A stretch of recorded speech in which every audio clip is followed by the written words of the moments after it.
Hello, everyone. Welcome to the pre-show.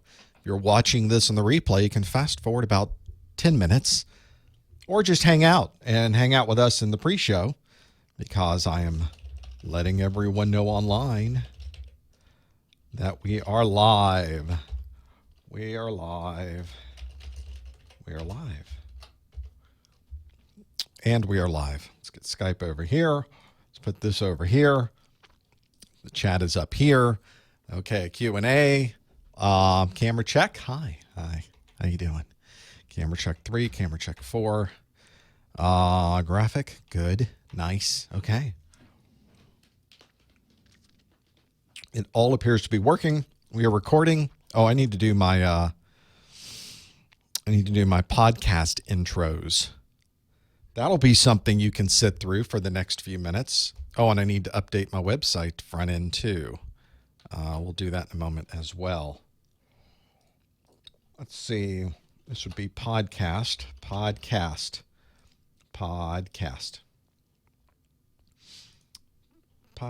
This is my Security Plus study group. I have to change security and security. What's today? Today's the 15th. 1-5. All right, let's see if I can say these words out loud. It should be good.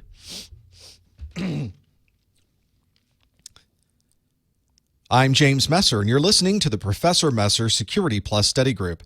This study group was recorded on March 15th, 2017. If you'd like to watch a video replay, visit my website at professormesser.com. I'm James Messer, and you're listening to the Professor Messer Security Plus Study Group After Show. This study group was recorded on March 15th, 2017. If you'd like to watch a video replay, visit my website at professormesser.com. Well, that was fun, wasn't it? I'm glad we all could do that together. All right, let's close up OneNote. Let's get the page on the website set up to watch live. Change the promo bar. Hello, chat room. It's very quiet in the chat room yet. We don't have the notifications going out for a few more minutes, though. My Security Plus study group is right now. Click here to join us. Join us. Join us, and then it should be /live/. And reset the cookie and save the changes, and that's done. Now I can get the vocal zone out from between my cheek and gum. Now that I've finished my voiceover work.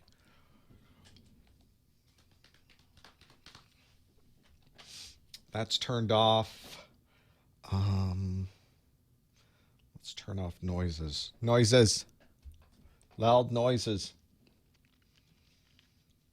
Everything appears to be working.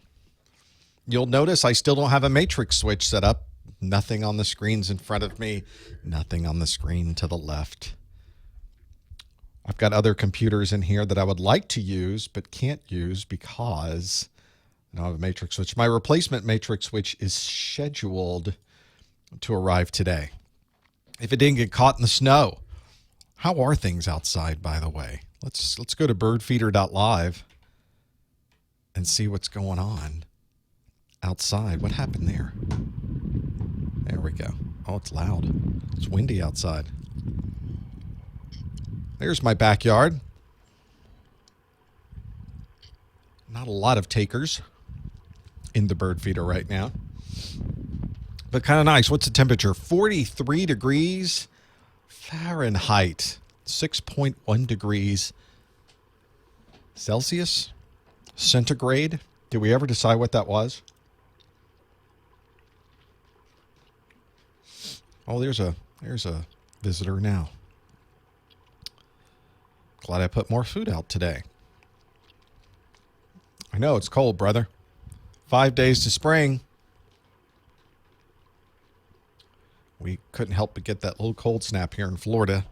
No snow like the rest of the country, or the northeast part of the country. But still nice and cool outside. I don't want to hang out outside today. Are we recording? We are. We're recording. We're recording 2 places and recording online. Okay.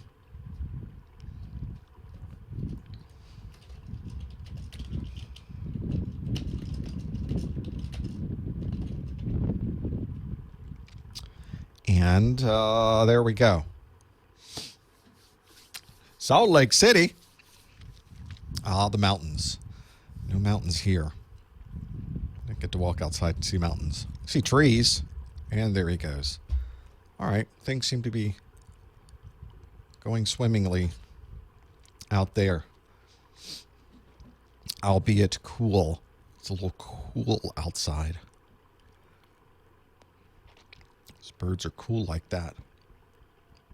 They're cool like that. They're cool like that. There is, did I get this running? Yes. Okay. You can't see my previews now. You can see the program. You used to be able to see me flipping around the preview side because it would be right in front of me. And now you can't see that. Oh, Cardinal. And there he goes. That's the bird feeder at birdfeeder.live. That's in my backyard. I can kind of see it from here if I open up the door.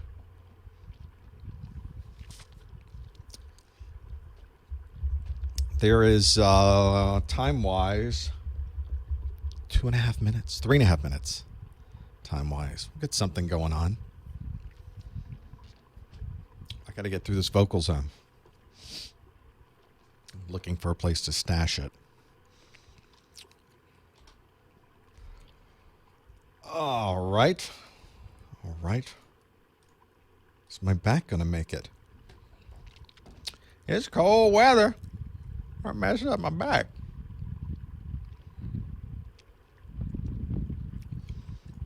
Oh, this stone cold munching.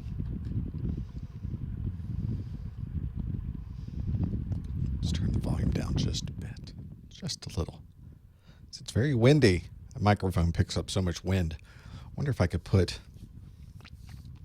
It's already inside something. If I put a little windbreak on it, I could find some foam somewhere and just stick right on the mic outside of it. Might be a good thing to do. Okay, let's put our birds away. Thank you, birds. Let's make sure people are finding the live stream because now the notification should have gone out. We should have people there. Yes, there's people there. Hello, peoples. Spring break has started. Yes, see? In the chat room, no school for you. I imagine it will be a smaller group of live folks today. But that's okay. Now the vocal zone is caught behind my teeth. This is not good. All right, you can't see this part. It's not attractive. All right. We're not starting yet. False alarm, everybody.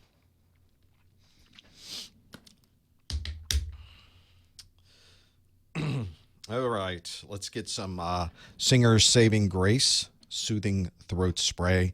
This is the Serious Cinnamon. Can't see it where you are. That is some nasty stuff. That is some nasty, nasty stuff. Oh, I'm already going to ban people from the chat room? We haven't even gotten started yet. We got a minute to go. All of the links and everything you need to answer questions in the live stream can be found at professormesser.com/live. Look for the links to Socrative. professormesser.com/live. And the links to Socrative are there. I guess I should get my presentation going because we're about to go get started. Let's get it started. Yo. See, Rob, I didn't ban you. You're still here. Really, it's not a ban, it's a shadow ban. You wouldn't even know it. But you're still here. You're stuck here with us. All right. Why don't we get started? Let's do this. This will be great. No, really. No. Really. Honest.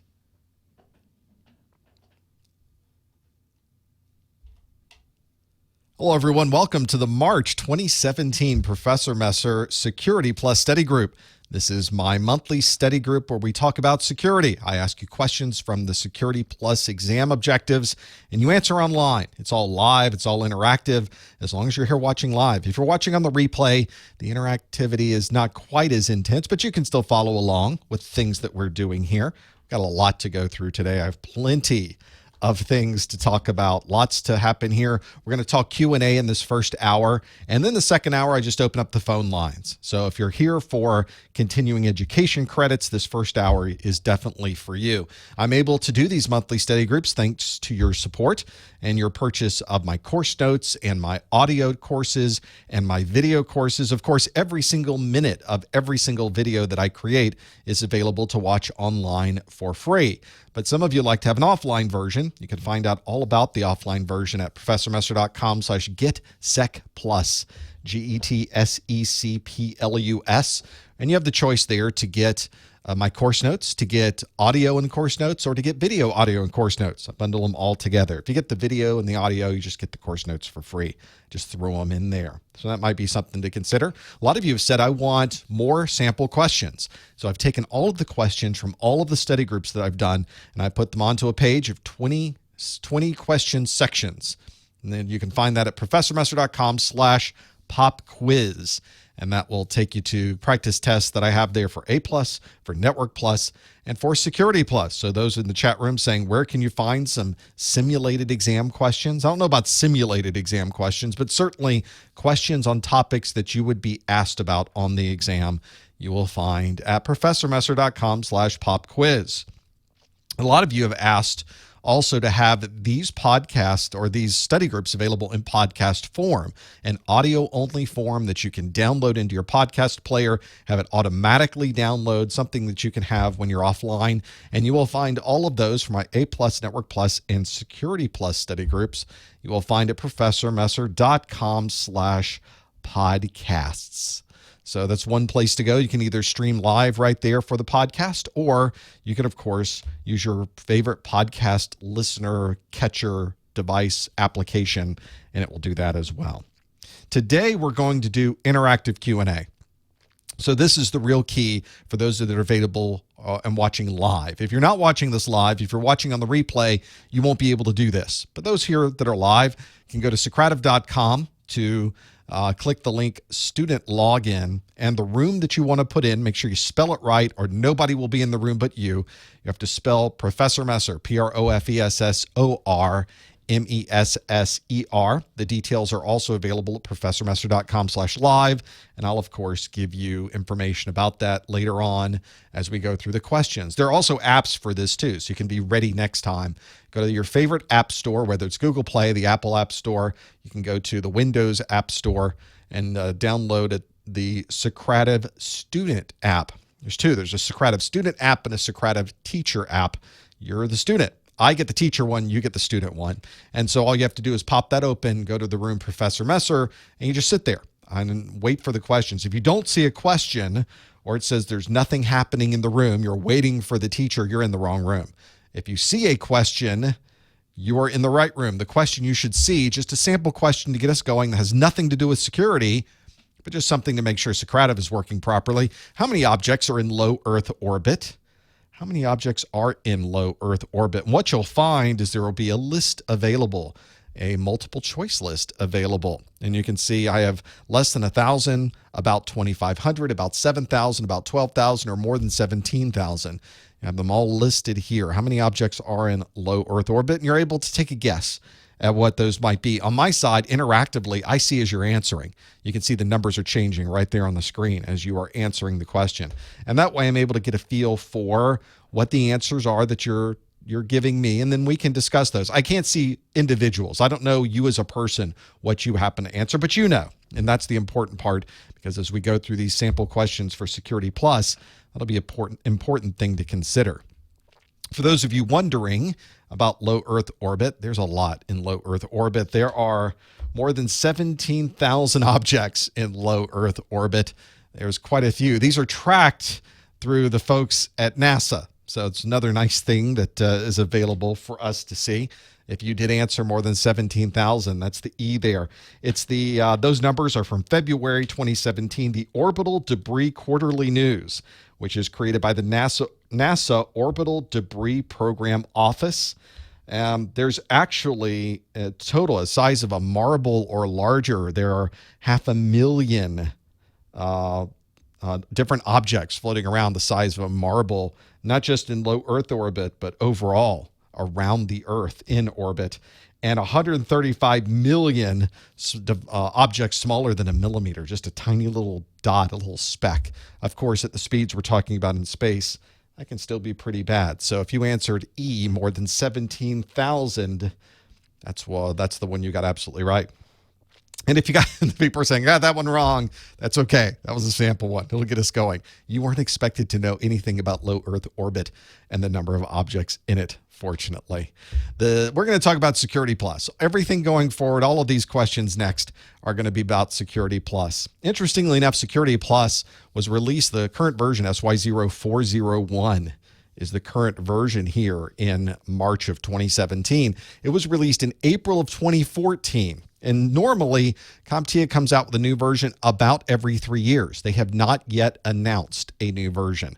So at this point, we probably won't see one in March. Maybe we'll see one in April. Maybe we'll see one later in the year. We don't quite know exactly when yet because CompTIA has not announced it. When they do announce a new version, that new version usually has an overlap of about 6 months or so with the current version. So if you started studying right now, you would have plenty of time to take your exam. My default option, the thing that I tell you everyone is never wait to take a certification exam. The upside for getting your certification is too important to have to wait on a version of the exam, because whether you take the current version of Security Plus or you take a new version that comes out at some point, that new version is going to give you exactly the same certification. It doesn't say in your certification what version of the test you took. It just says that you're Security Plus certified. So don't delay or wait or say that I'm going to take the new one. There's usually a time frame where there's not a lot of study materials available for the new one. You may want to take the old one up until the very last day that it's provided. My recommendation to you is always keep checking back to the CompTIA website for Security Plus. They have a Security Plus page, and that will tell you what the dates are coming up for any of this. This is a single exam. It's a maximum of 90 questions. You can have a score of 750 to pass between a range of 100 and 900. And if that sounds confusing, that's because it is, and they intended it to make it that way. I don't know why they do that, but that's what they do. You would think a percentage would be what we're shooting for, but no. It's this odd scale that they've got set up. All of the folks at CompTIA, I think they're very happy with themselves over that. You will get multiple choice questions. You may be also asked for something called performance-based questions. Usually there's a few of those at the beginning of the exam. And the performance-based questions are really anything but multiple choice. They could be matching. They could be fill in the blank. They could be putting things in a particular order, one of those types of things. So something that you can consider when you're walking through your exam. Let's do a performance-based question. One of the things I like to do at the beginning of my study group would be to have some type of question that would be more performance based. So we're gonna try that here. This is one that's more of a fill in the blank. I'm not going to give you a multiple choice on that. The question is, what port numbers should be configured in your firewall to allow these traffic flows?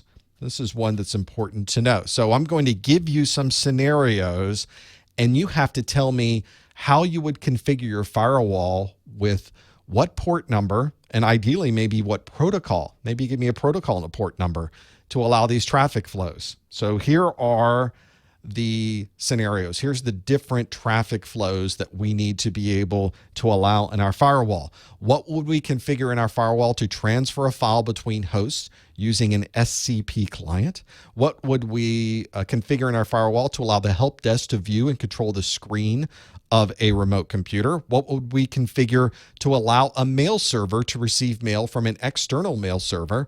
And then what would we configure to query an external DNS from a tablet computer?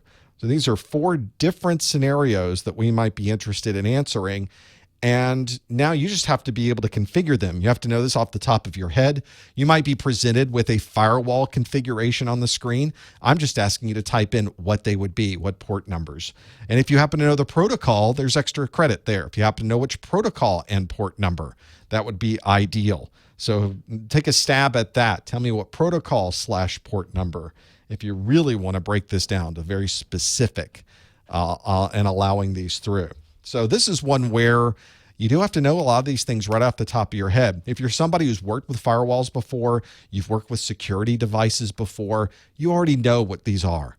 So there's an important part of the exam that really tries to determine how much knowledge and experience you have with these. And in fact, this is exactly one of those questions to be able to answer. Because if you've worked with firewalls, you probably know this right off the top of your head. Oh yeah, I know that. Boom, boom, boom, boom. A lot of people, they deal with a lot of memorization on the exam. And if you've never worked with these applications, you've never worked with a firewall, you've never worked with putting any of these things together before, this is a very difficult question because you do have this rote memorization. There's no practical experience that you can rely on to be able to understand what these things are. And I think that's a point of frustration for a lot of people who are taking some of these exams, that it feels like rote memorization. But for the people who have already done this in the industry, it's just normal. It's their normal day. There's no rote memorization associated with it. So that's one of those where I think it's more about how you know how to do things and apply them back. And in this case, I'm not just asking you for a protocol and asking you for the port numbers associated with it. I'm giving you some scenarios here. So maybe you know what these scenarios are. Maybe you do. Maybe you don't. We'll have to see how. A lot of you do. A lot of you are not gotten to this point yet. They're sort of stumbling through these others. Some of you know one or two of them. That's pretty good. Let's see how you did. Let's fill in the blanks here. So transferring a file between hosts using an SCP client, that's using SCP as secure copy, that uses TCP over port 22. Allowing the help desk to view and control the screen of a remote computer, that uses TCP 3389, which is the RDP protocol, the remote desktop protocol. Very common to use that. We also have allowing our internal mail server to receive mail from the outside, or at least through the firewall. Maybe they're two internal servers, but through the firewall is the important part.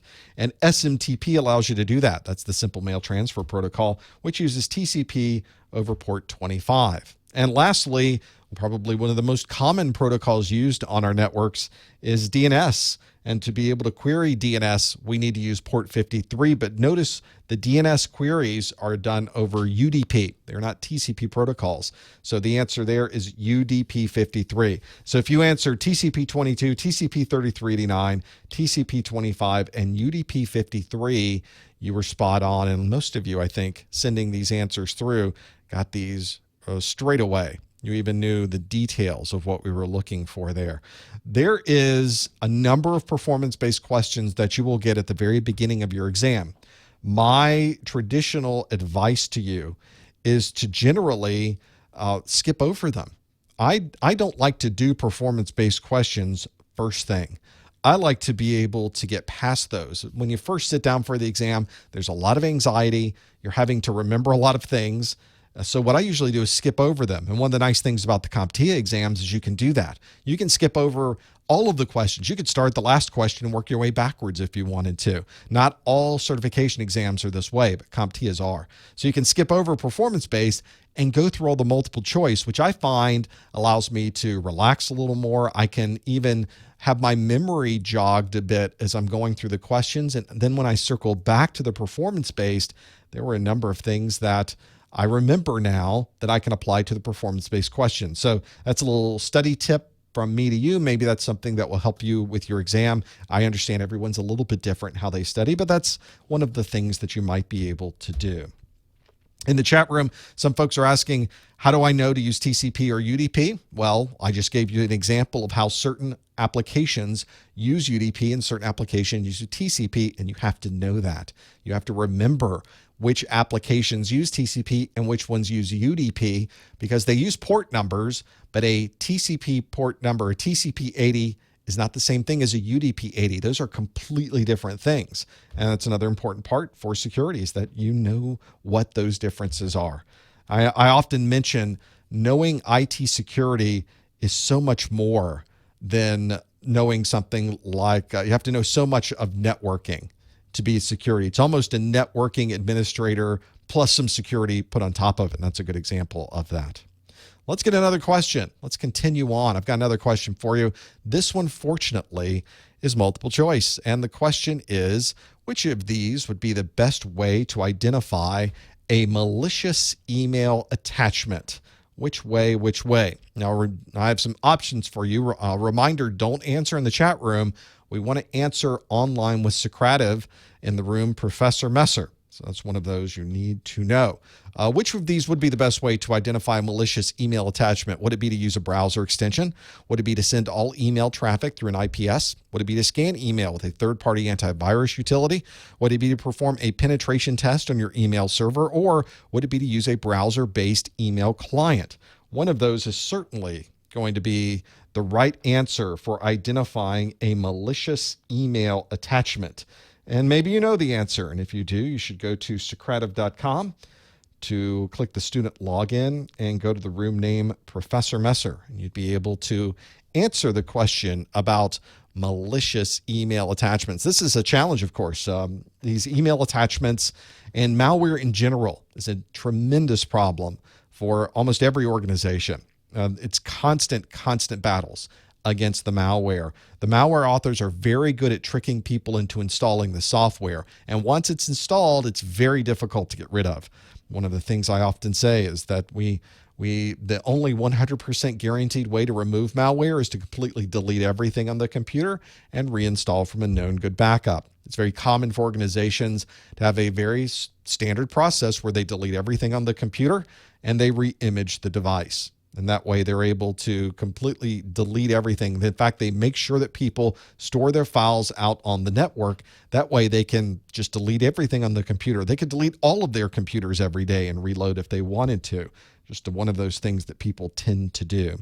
So let's have a look. Which would be the best way to identify a malicious email attachment? Let's see how we did. And we can see that 66% of us, certainly a majority, said to scan email with a third-party antivirus utility. But 30% of us, a good number, said to send all email traffic through an IPS. We've got 4% that said use a browser extension, 1% use a browser-based email client, and 0% said to perform a penetration test on our email server. So now we're trying to figure out the best way. I guess number 1 and 2 are really the most answered, which would be scan email with a third-party antivirus utility at 65%, or send all email traffic through an IPS. What would it be? What could it possibly be? Well, let's talk about these attachments that we get that have malware associated with them. This is commonly sent through email. It's one of the most common ways to send malware is you send it as an attachment and you have the email look like something legitimate. Here's your budget for next year. Check it over and make sure everything looks okay. But in reality, it's a file that has malware associated with it. These attachments, any attachment on email is these days considered a security risk because of that. We have no way to know what's inside that document or that executable or whatever it happens to be. So you have to be very careful about what you're doing. There's, of course, other things that create problems as well. There are add-ons that people put into a browser or into an email package that could also be malware. These add-ons aren't to be trusted either. Hopefully, most add-ons don't tend to be malicious. So we don't have quite as many add-ons being malicious as email attachments, but it's still a concern. So really the best way to watch for malware is to scan everything. And if we look at our answers, indeed, 66% of you said scan email with a third-party antivirus utility. That indeed is the correct answer. And that's the best way to do it. Whether you're scanning the email over the network, whether you're scanning the email on your local machines, and most places do both. They not only scan the email as it's coming in from the internet, but they also scan it and make sure that anything running on your local computer didn't happen to miss that initial scan. So that way you're covered in both places. Security, a layered security approach is always going to be good. Security in depth is what we call that. Now, a lot of you answered send all email traffic through an IPS. And IPS is fantastic for identifying known vulnerabilities to an operating system or known vulnerabilities to an application, maybe even some other application level vulnerabilities like SQL injections. Some SQL injections you can find through IPSs, but an intrusion prevention system does not traditionally look for any antivirus, anti-malware engine. There's no virus or malware detection built into a traditional IPS. So that's why the 29% of you said, well, it's got to be an IPS, right? That's an intrusion, and this protects you from the intrusion. But in fact, an IPS is much more focused. Think of it this way, an IPS might have a set of known vulnerabilities in its signature database. That known vulnerability is probably somewhere in the thousands of vulnerabilities that the IPS happens to know, sometimes over 10,000 vulnerabilities inside an IPS. If you are a network-based antivirus scanner, you would have over 1 million signatures in your database. So there's a really good example of the differences between what an IPS is looking for, which are these known vulnerabilities, and it's thousands or maybe just over tens of thousands of vulnerabilities. But antivirus, we're talking about millions of signatures. And that's why an IPS does not look for antivirus and does not look for viruses and malware. It does not have an antivirus and an anti-malware engine because it's a completely different animal. What's interesting and what we're seeing in the industry, of course, is that these things are blending together. So if you start looking at antivirus and anti-malware and those types of things, you will see there's certainly a lot more of that is blending together. And we see these next generation firewalls, for instance, that have an IPS engine and an anti-malware engine and an antivirus engine, and they're all together. So it would not be through an IPS. You would never traditionally see malicious email attachments being caught through an IPS. It's just not the way you would commonly see that happen.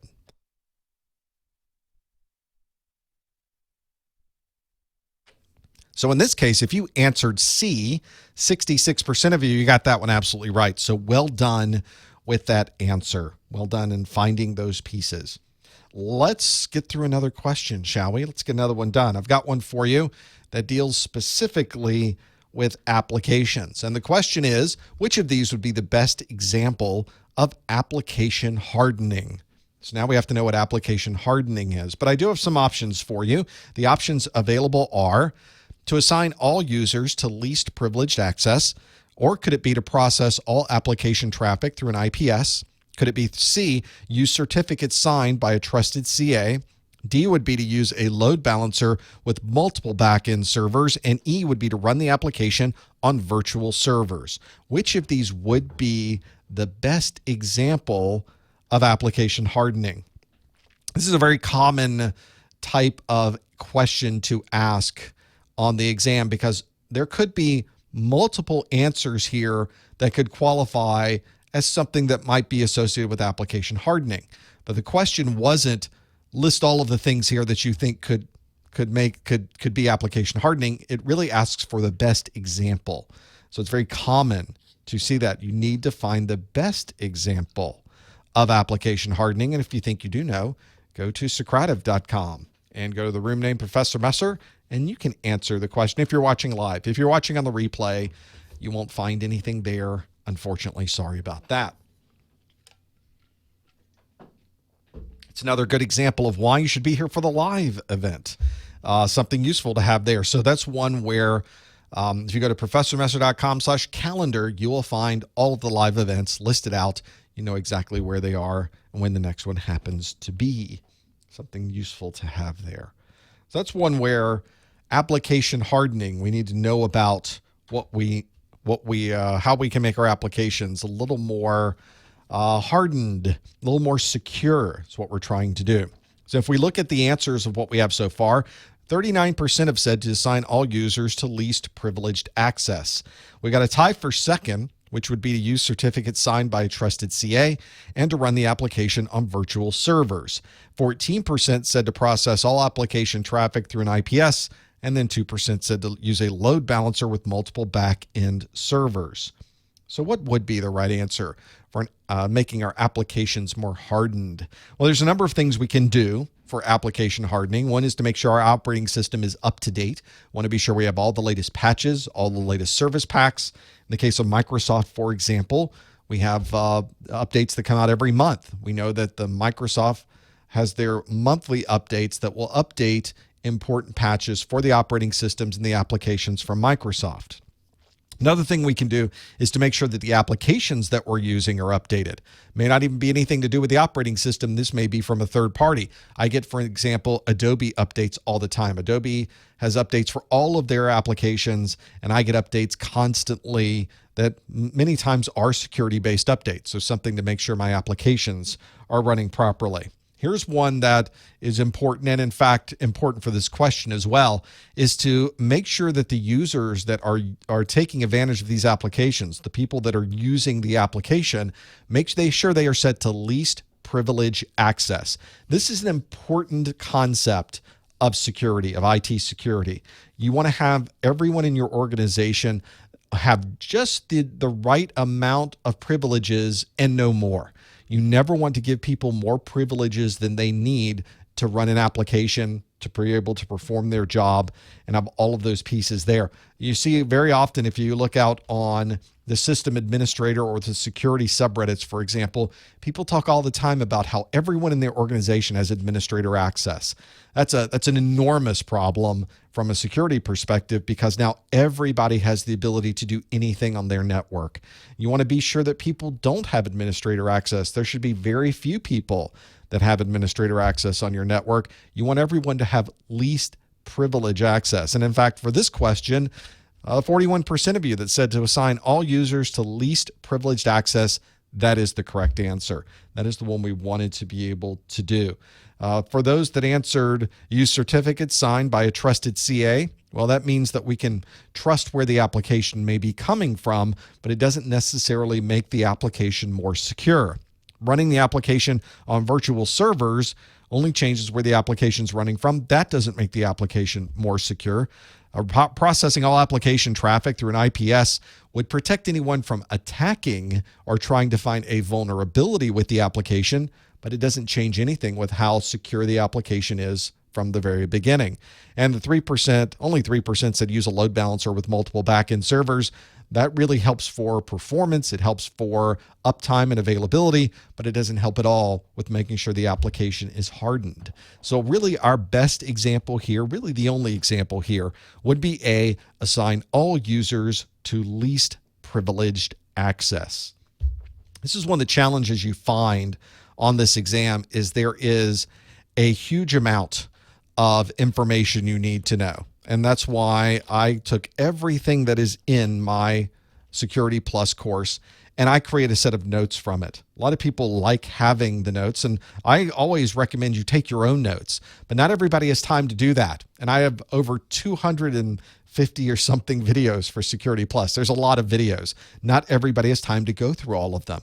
What if I took every piece of information, every piece of text, all of the graphics, all of my charts, all of the diagrams that I've created, and I put them into one document? That is my Security Plus course notes. Everything is in here: cloud computing, encryption, all those port numbers we talked about, security tools, understanding IPSs versus a intrusion versus anti-malware or even anti-spam. It's all in there. The course notes themselves, here are the course notes. Got them up. It's a 36-page PDF, so something when you purchase it, you download immediately. And there's NAT information, cloud computing, there's IPv4 and IPv6, there's all the ports and protocols we just talked about. They're all in here, the OSI model, et cetera, et cetera. I tried to also make it so that it was something that was affordable. So for only $10, you have access to all of these materials. It doesn't replace your book. It doesn't replace the videos, but when you need something to study from, you're getting down to the wire, this is something that you might find useful and something that I recommend that you look into. You can find out more about it at professormesser.com/securitycn. Also, one of the nice things about this is every bit of your investment in these course notes goes back to keeping this investment here running. So all of our web servers and our load balancers and our database servers and our intrusion prevention systems and everything that we've put into these servers to keep them up and running. And of course, the new content I'm creating is supported thanks to you. And this is part of the way that you're providing that support. You can find out more at professormesser.com/securitycn. That's CN for course notes, security course notes. And thank you very much to those folks in the chat room that said you already have it. Thank you for your support. I appreciate it. Hopefully it's something you found to help you as well before walking into your Security Plus exam. Let's have another question. I've got one talking about Microsoft. This question is, which of these is commonly used to encrypt access to Microsoft's Active Directory database? This is one that you will run into almost certainly. The vast majority of organizations are using Microsoft Active Directory databases. So that would be something to think about when you're working through there. The real challenge you have in these environments, of course, is making sure everything is secure. So how could you encrypt access to the Active Directory database? Would you do that through SSH? Would you do that through LDAP-S? Would you do that using FTPS? Would you use PGP? Or would you use SNMP v3? One of those would be the best way to encrypt access to Microsoft's Active Directory database. Would it be SSH, LDAP-S, FTPS, PGP, or SNMP v3? So maybe some of you have used Active Directory databases. You know what those about. That might be something to have a look. Let's see if you know by going to Socrative.com.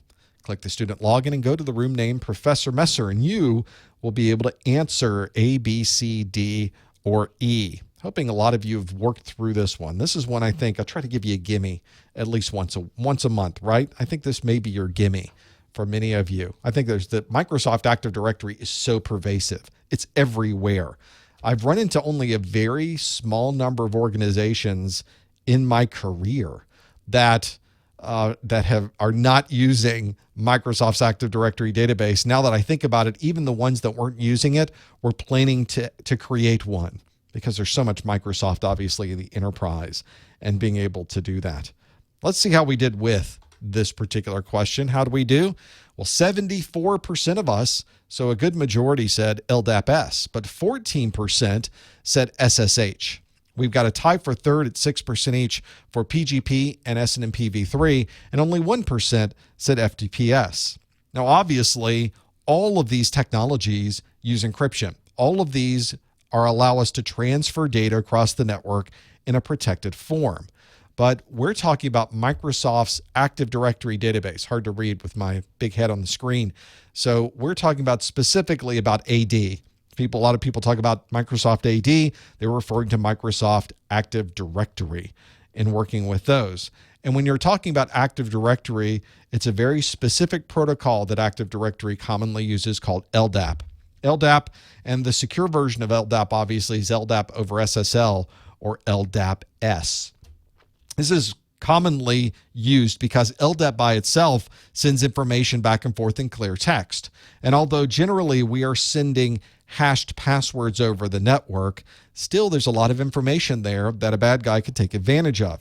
Ideally, we don't want anyone to see anything that we're sending across the network. So LDAP-S is a good way to do that. It effectively is LDAP, and we're just encrypting it with SSL, which is the same protocol that we're using to be able to encrypt information to a web server. So if you go to the encrypted pages on professormesser.com, it's using SSL. Technically, it's using TLS, but we still call it SSL. We call it by the old name still, even though technically it is TLS. That's why I often will write SSL/TLS just so we're sure exactly what we're talking about. Active Directory using LDAP-S is commonly configured, so it's almost always turned on. It uses TCP over port 636 to be able to communicate. Sometimes you may even want to turn off or disable or filter out the non-encrypted form just to make sure nobody is using that to communicate to the LDAP server. So if we look at the answers, indeed, the 76% of you that answered LDAP-S did get that correct. Now, 13% said SSH. We commonly use SSH a lot for a network administrator role, an IT security role. We use SSH all the time. Secure Shell is what that stands for. And that's used to be able to communicate over a terminal session or command line to a remote device over an encrypted channel. So it's very important we use that. We commonly use SSH instead of Telnet. We never use Telnet in the enterprise. We always use SSH instead. PGP, pretty good privacy, very commonly used for encrypting documents and email. We have SNMP v3. SNMP v3 used to the simple network management protocol, used to grab statistics and information from the infrastructure devices that are on our network. And then FTPS is the secure form of FTP so that we're able to transfer files to an FTP server. So that's a nice one to be able to have, is that encrypted connection to Active Directory. And indeed, LDAP-S, the 77% of you that answered B, LDAP-S, got that one absolutely right. Let's jump and let's kind of keep this going with another question that's sort of in the same vein. So let's try this question. What kind of PKI trust relationship commonly uses a root CA with intermediate CAs? What would it be? What kind of PKI trust relationship uses a root CA with intermediate CAs? This may be another gimme. A lot of you may already use these types of CAs in your environment, because this is a very common way to set up an environment. The multiple choice answers that I have for you are web of trust, exclusive, hierarchical, hybrid, and mesh. One of these is going to be the PKI trust relationship that commonly uses a root CA with intermediate CAs. Is it web of trust, exclusive, hierarchical, hybrid, or mesh? One of those is going to be the right answer. I bet this is one that a lot of you have run into before as well. This may be another gimme for you. If you think you know the answer, go to Socrative.com. To the student login, of course, you go to that room named Professor Messer. Maybe you have done these before. When you're setting up CAs, you need to be able to know how you're going to do this. This is something you generally decide prior to implementing. Once you've implemented these technologies, it's very difficult to change what you had planned. You usually have to sit down and really think about what you're doing. It's not something you do if you've never done it before. Usually ask or get some folks involved who have implemented these types of technologies before, and that way you can avoid any problems in the future. The PKI trust relationship, commonly using a root CA with intermediate CAs. Let's see how we did with this answer. Well, 57% said hierarchical, but 24% said web of trust. Maybe not the gimme I thought it was.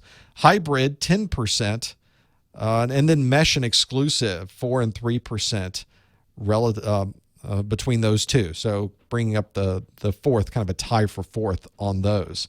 Let's talk about trust relationships. When we talk about a PKI, this is a public key infrastructure. It's something that almost all organizations have to some degree, because you have a set of public and private keys that you're using most commonly for web servers, but there are many, many other uses for these the public key infrastructure that you would set up. A CA obviously is a certificate authority. So we're really talking about a root certificate authority and intermediate certificate authorities. One of the things that's important, the reason you have a certificate authority, it's in the name, is that that's the place you trust. That is the, in this case, a device or really a certificate, a process that you trust to be able to have that there.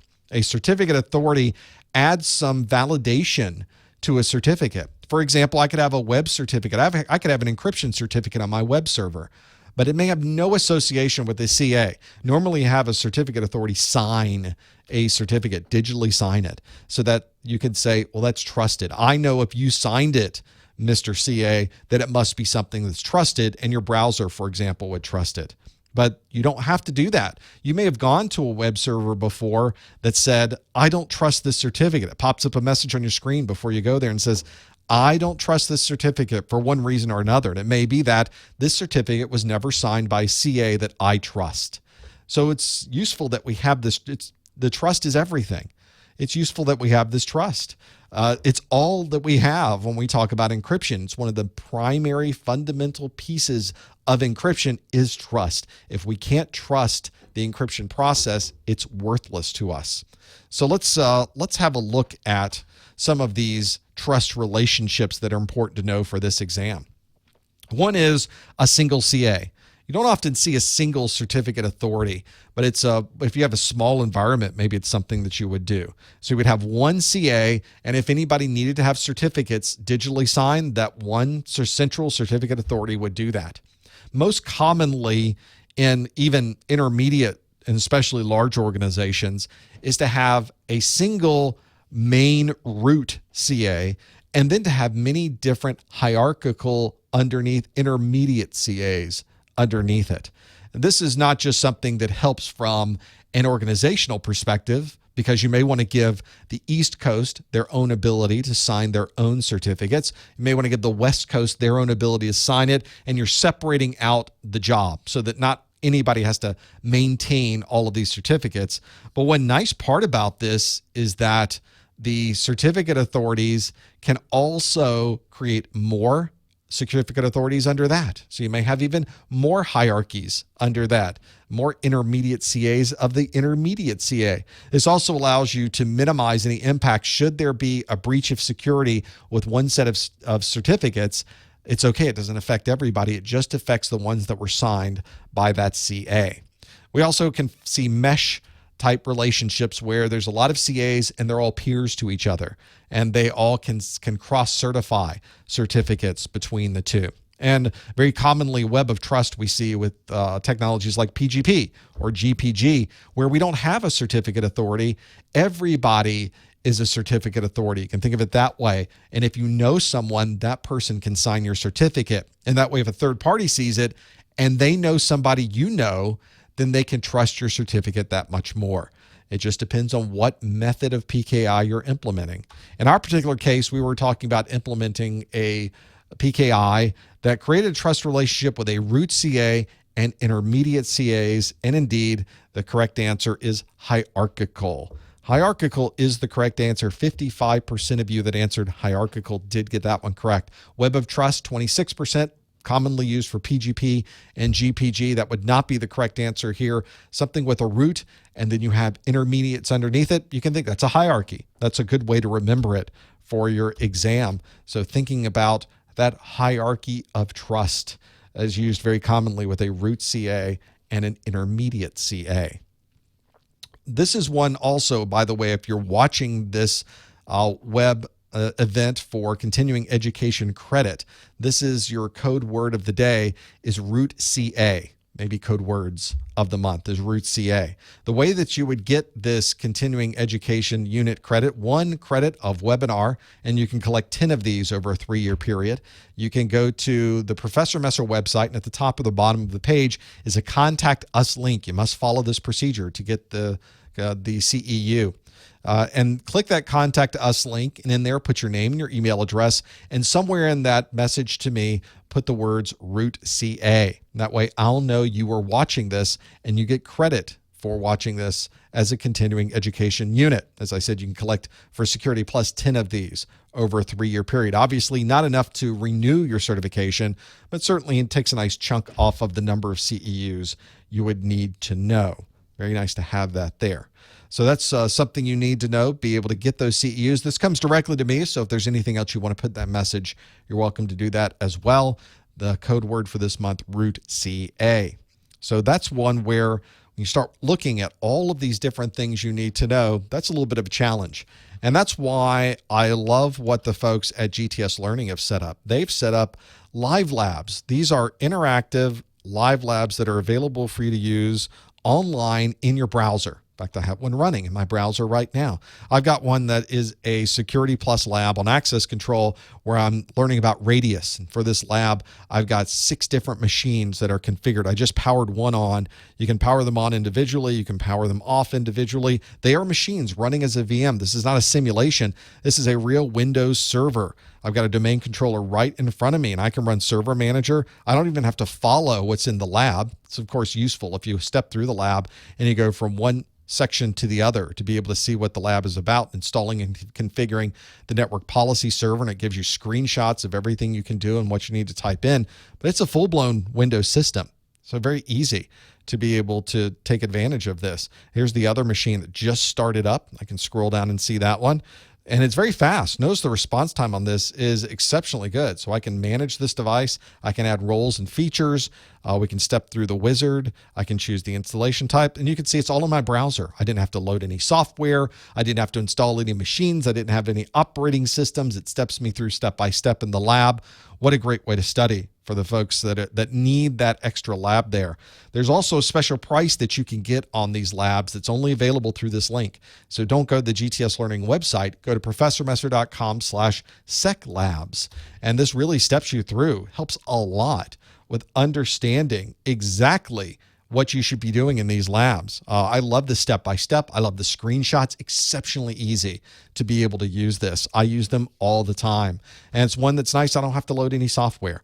So you can find out all about these live labs out at professormesser.com/seclabs. You'll see all of the labs and the options that are available for Security Plus, and you only have to pay $109 rather than the normal price of $169. So you're already saving $60 by following this link, professormesser.com/seclabs. And I also want to thank the folks at GTS Learning, not only for the special price that they give you, but I like that they give me access to these too. So I can step through some of these and run through the lab step by step and try some of these things myself. A lot of the screenshots you see in my video course, a number of them come from the live labs because it's so easy to set up and immediately drill down and find all of those. Very nice to have that there. So if you're someone who is trying to find some labs, this may be a solution for you. professormesser.com/seclabs. And my thanks to GTS Learning for their support as well. Well, I've got more questions for you. Here's the next one on our list. This question is, which of these would be a best practice for secure router configuration? So certainly that's something we need to know about. We're probably in our IT security group going to have some routers. We're going to need to configure them. So which of these would be a best practice for secure router configuration? Would it be to enable STP? Would it be to always maintain an updated list of signatures? Would it be to avoid connecting the router to the internet? Would it be to transfer configuration files with SCP? Or would it be to use a redundant power source? One of these is really going to be the best way or the best practice. One of these is a true best practice for secure router configuration. Maybe you've done some router configurations. Maybe you've worked through them and know what to do. In that case, it probably jumps right out at you. You've probably done this before and able to look at how can I securely configure this device. Maybe you know. So if you do know, go to Socrative.com, click the student login, and go to room name Professor Messer, and you can answer the question on what it happens to be. This is one, router configurations are important because they're usually somewhere else. Very often you're sitting in a normal office. The routers are located in another room. They're in another building. They're in another city. They're in another country. You may have routers anywhere in the world. You very rarely can securely connect directly to a device. You have to connect over the network. So because of that, you have to make sure that the router is secure to anybody who's connecting and configuring that device. How can you make that happen? So this will be something that we can think about for maintaining secure router configuration. Let's see how we did. If we click over, how do we do? Well, we're kind of torn on this one a bit. We have two major answers people have selected. A lot of people selected D, transfer configuration files with SCP, but 29% of you said to A, enable STP. 18% said always maintain an updated list of signatures. 7% said avoid connecting to the router to the internet. And a paltry 4% said to use a redundant power source. So which of these would be a best practice for secure router configuration? How would we do this? Well, let's look at secure router configurations and some of the best practices. Now, every router, of course, is a little bit different, but there are a set of best practices that really would apply across all routers that you would happen to use. One is to make sure that the router you're using, interestingly enough, using something other than defaults. Now, about every year, I see a story come out that an enterprising group has gotten together and is just randomly connected to routers all over the internet. We're not talking about home routers necessarily. We're talking about all routers. And they're just randomly accessing these devices. It's very easy to determine what type of device it is based on the conversations you can have with that device. And they've just used the default usernames and passwords. And it's remarkable how many devices are still using the default username and password. That's the first thing you should do, is change the default username and password for those devices. Another thing that you can do is when you're transferring any type of configurations either to or from the device, this is a very common thing to do, is you may have the device backing up the configuration automatically every hour or every day. You always want to use some type of encrypted communication whenever you're talking to the router or whenever the router is talking to you. So you want to be sure to use something that is encrypted. Don't use TFTP or even FTP. You want to use something like SCP or HTTPS, because those are encrypted technologies. Those are encrypted protocols, and you can be assured that anything happening between that router and the endpoint would be something that is a secure channel. You also have the challenge of where to store this information. A secure network location is usually a pretty good idea as well. That way you can be assured that the content that you have is protected.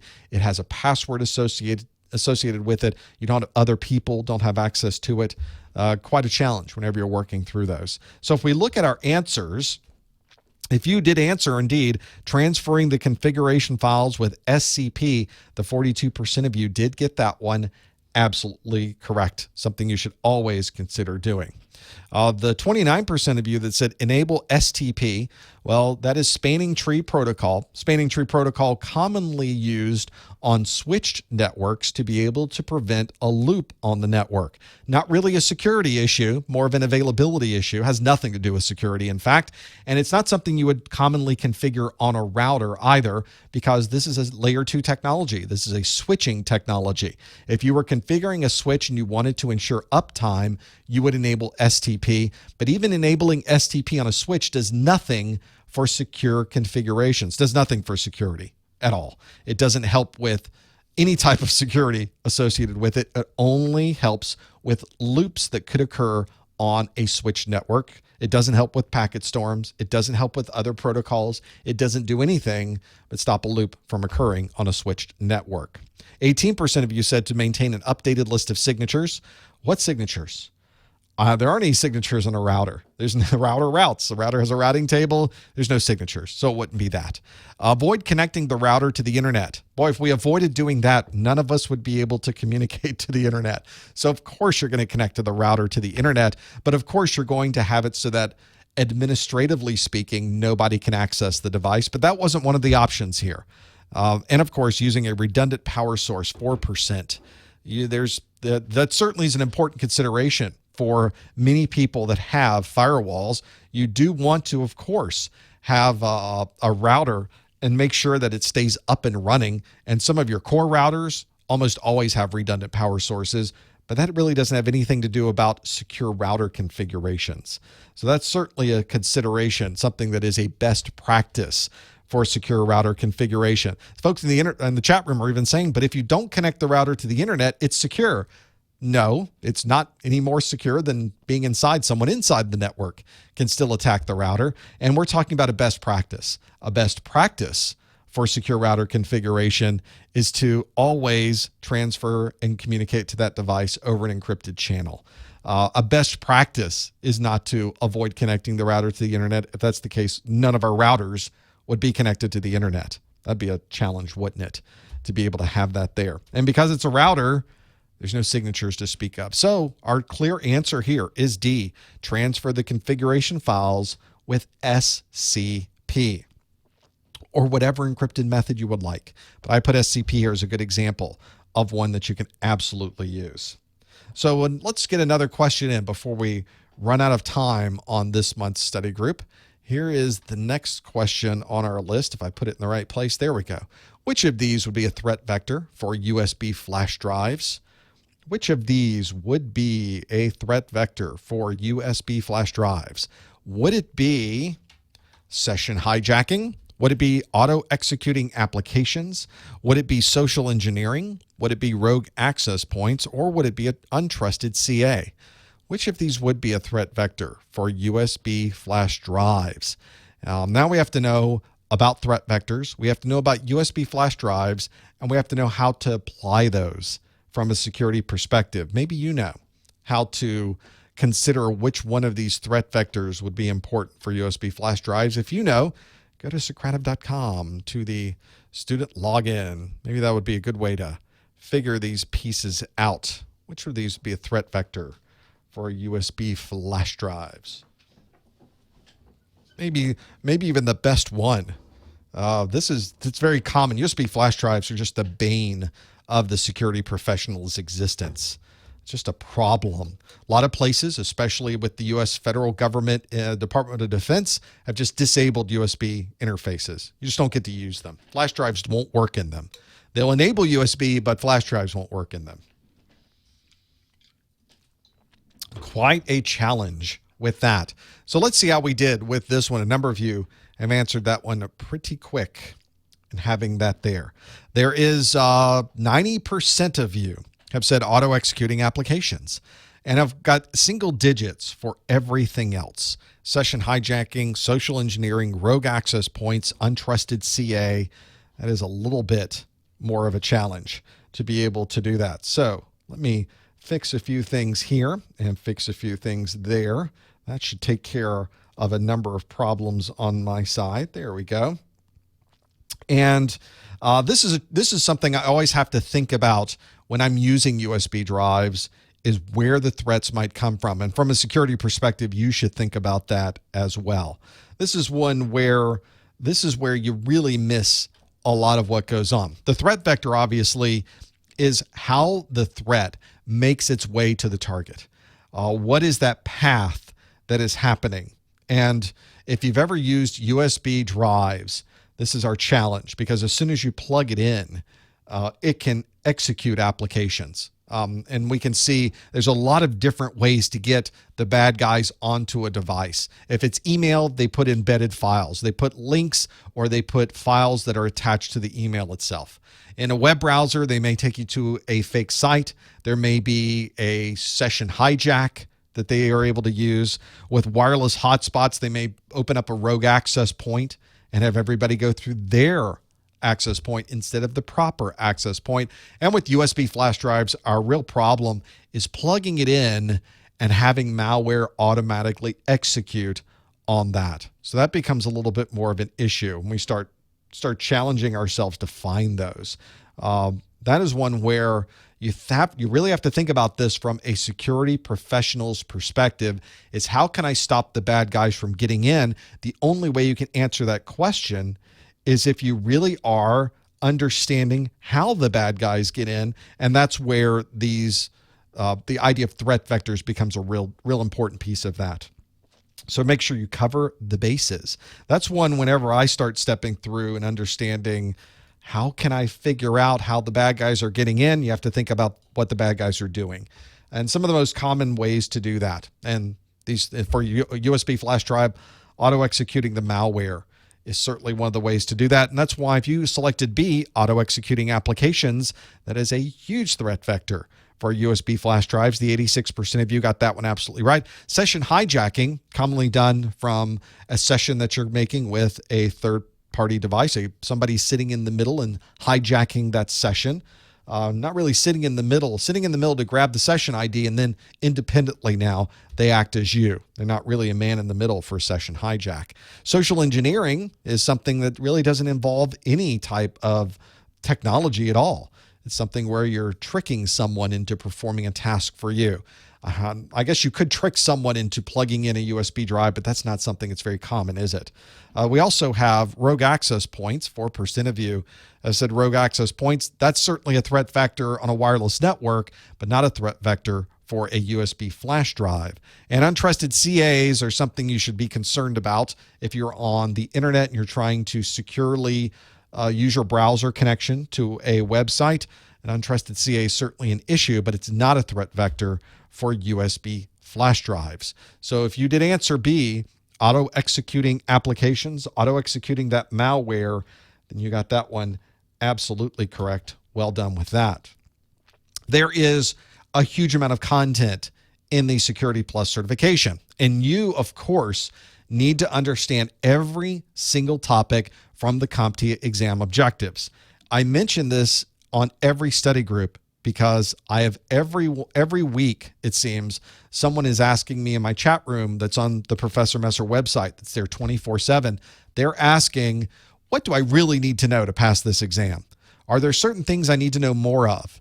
And of course, you wouldn't be asking the question if you knew about the exam objectives, because the CompTIA exam objectives tells you everything that is in the exam that you're going to take. If you know everything in the exam objectives, you will pass your CompTIA exam. It's that comprehensive.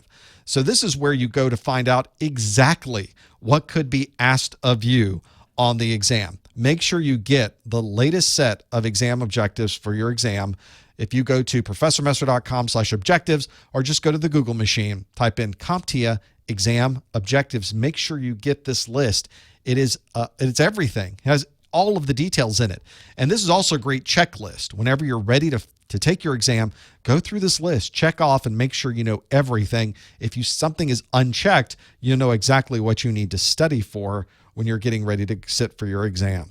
Well, this brings us to the end of an hour of our study group. But of course, I do one of these every month. The next study group is on April the 19th. So if you ever want to know how to find the next study group or what we're doing, you can go to professormesser.com/calendar. Of course, I'm here for the next hour or so. We're just going to open up phone lines. I'll answer questions from the chat room. We'll talk about other things as well. But our Q&A, of course, ends right now after this first hour. I want to remind you to check out my course notes. You can go to professormesser.com/securitycn for security course notes. You can find out all about those. Of course, you can follow what we're doing on YouTube by subscribing to my channel. Those of you that have subscribed, thank you so much. Find that at professormesser.com/YouTube. Find me on Twitter, professormesser.com/Twitter, professormesser.com/Facebook. Just type in professormesser.com/whatever social media you'd like to find. Instagram, LinkedIn, Facebook, Twitter, YouTube, they're all there. You also have discount vouchers that are available at professormesser.com/vouchers. Don't pay full price for your vouchers. Go to the /vouchers there. You can get a discount immediately. And of course, my thanks to GTS Learning for their discounts on their labs at professormesser.com/seclabs. And thanks to all of you. I would not be able to do this study group without your support. So thanks so much for showing up. Thanks for attending. Thanks for everything you do throughout the month. I look forward to seeing you next time on the study group. Stick around for the second hour, but if you have to leave, I'll see you next time on the Security Plus study group.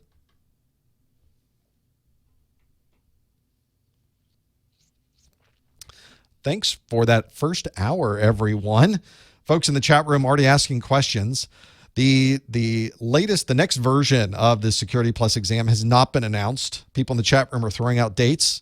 Complete speculation at this point because CompTIA has not announced any updates to the Security Plus. We do expect it to be this year at some point. That'd be something nice to have, but it's not something that is currently available. We just don't know. When will it be? We don't know. Let me get the phone lines up and running here. I do this all myself. So it takes a moment for me to switch over from our live show to host the online show. Phone numbers are at professormesser.com/live. You start a show up. Here we go. Get the phone lines going there. I think I've got a phone number that we can look at that's there. I need to call into it myself or I won't be able to hear your calls. And I'll talk about what that is in just a moment. See, I'm calling in just like you are. Beep, beep, beep, beep, beep, beep, beep. I have to type things. Call-in studio yes, host and let me do that. And then I have to do type a number here and do that. Enter your 6-digit PIN number. And we talk about how that's redundant again. And I type that in. Welcome. Welcome. See, when I'm welcome, no, welcome you. Hello, welcome. That's useful. Very nice to have that there. So let's have a look at the different things associated with this. And some of you are already calling in. If you'd like to call in, you can go to the phone number 855-785-7545. That's toll free in the continental U.S. And if you're on Skype, it's free anywhere in the world. With no Skype minutes, put a +1 855-785-7545. So that's useful to have that there whenever you start working through those details and having all of those pieces available. I think that's where when I start running into how can I get this set up, the Skype works pretty well to have that there. So let's go to the phone lines. Let me first change a few things on my screen, on my side, and we'll go through some of your questions. And this open phone line is something that we just have available. You know, that's one where you can ask any question and have that there. So maybe something to do. Let's just jump right into some of the phone lines. Go to 810 area code. Are you there, caller? What's your name? Hello. Hi. This is Andrew. Hey, Andrew. What can we do for you? I was wondering, I've always been wondering this. What is, like, a CA? Is it, like, something, like someone physically certifies things, or is it an automated process like a server? Yeah, what is it? It's really an organization. And you can think of it, well, it's an organization or it's a group of people that have set up a series of processes so that they can, of course, have some type of trust relationships set up. If you were to go into your browser, for instance, your browser has a list of all of the organizations, all of the certificate authorities that the browser trusts. So that when you go to ProfessorMesser.com over an encrypted channel, it checks the certificate that's on my server and it checks to see who has signed it. And it should be signed by a certificate authority. That's one of the things I did is I took it to a certificate authority. I took my certificate that I created to something that was a known and trusted certificate authority for these browsers. And I said, would you please sign this, please? And they said, we'd love to sign it. You need to give us some money. And so I gave them some money and they signed it for me and gave it back. And now I put it on my website. And now when you visit ProfessorMesser.com over an encrypted connection, it checks my certificate. It sees a certificate that has been signed. It checks the signature. It analyzes the signature and compares it to what it trusts in the browser. And if both of those match up, it allows you to visit my site without any warning errors. If any of those things go wrong, if the certificate was not signed by somebody it trusts, a trusted certificate authority, then the browser will put up a message on the screen that says, I don't trust this certificate. So from a public perspective, from a very broad public perspective, the certificate authorities that are out there do have, they're big companies. They're like Symantec. They are VeriSign. They're large organizations that have created a set of processes to check and ensure that you are who you say you are, and they will sign the certificates for money. Inside of your organization, inside of a company that you have, you probably are setting up your own certificate authority. It's a server. Microsoft has a certificate authority server. There's open source certificate authority servers that you can use. So one of the things that you have available is you can create your own and sign your own certificates and tell all of your browsers in your organization, you can trust what we sign internally. And then you can have your own web servers that people use internally without having to buy certificates from a third party. So it becomes handy to have that there. And it's something that whether you're buying it externally or you're buying it internally, the process is the same. The difference is who knows about that certificate authority and who trusts it. So it's really all about trust. Okay. Thank you. Thanks for calling. That was a very good answer. Thanks, Andrew. That's a bit of a challenge on the website. People are asking, what's to stop a malicious website from buying a certificate? That is an incredibly important question, because if someone was to purchase a certificate they bought ProfessorMesser.com certificate and put it on their own web server, they could say that I am now Professor Messer, when indeed they are not. What most of these certificate authorities do is to have some type of process in place to check that you are who you say you are. The process is more detailed depending on the type of certificate you buy. At a very minimum, they will only send the certificate to the email address that is registered for that domain.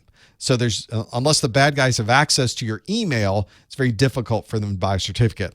Folks in the chat room are saying that CompTIA has updated their website. This was not there yesterday, by the way, and say that October 27 is what they're shooting for updates to the Security Plus certification, which means that about this time next year, you should still be able to take the SY0401. So at the beginning of our study group, I said, never wait to take an exam. This is a perfect example. You'll still probably be able to take the SY0401 about this time next year. So plenty of time if you're planning to roll that out. Let's go back to the phones. We have the 330 area code. Are you there, caller? What's your name? Hello? Hi, what's your name? Can you hear me? Yes. Oh, my name's Marcus. I'm from Ohio, and yeah, I actually recently got my. This is off topic of the Security Plus, but still with CompTIA and whatnot. But I recently got my A+ 9x certification recently at the end of February. So yeah, that's Great. pretty cool. Congratulations. Yeah, a couple of sources helped me, including you, Mike Myers, Online Expert / LearnKey, those sort of sources. That's what I always recommend. Use as many resources as you can get your hands on. Yeah, they're pretty fantastic, honestly, and yeah, personally I like them. So yeah, plus I'm at a vocational school currently, so that's what our lab teacher pushed, you know, to actually use. Yeah. What else do I have? I'm currently working on the Necro Plus actually, and I'm now on the section where it's talking about network attacks like Smurf attacks and all that stuff. Sure. Honeypots. Yeah. Could you explain some of those, possibly? Yeah. Is there a particular one that you're running into and trying to figure out what is the deal with that type of attack?